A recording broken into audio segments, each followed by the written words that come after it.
Okay guys, unlock na siya. Ayan na. After I scan the QR code. So unlock na siya. So pwede mo na siya gamitin. Teka, mataas ang upuan, pusa. Mahirap talaga pag maliit no. Ayan. Baba natin ng konti para magandang padjak. Yung scan, wait lang guys. Ayan na, ang daming bike niya no. Pero yung iba, ibang company. So, okay, let's go. Okay, let's go.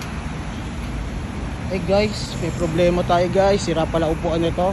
Pero okay lang, carry lang. Dahan-dahan lang naman tayo magbike. Okay, let's go.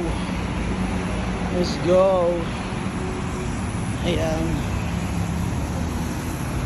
Ayan guys. Ayan na. Mamaya na ulit.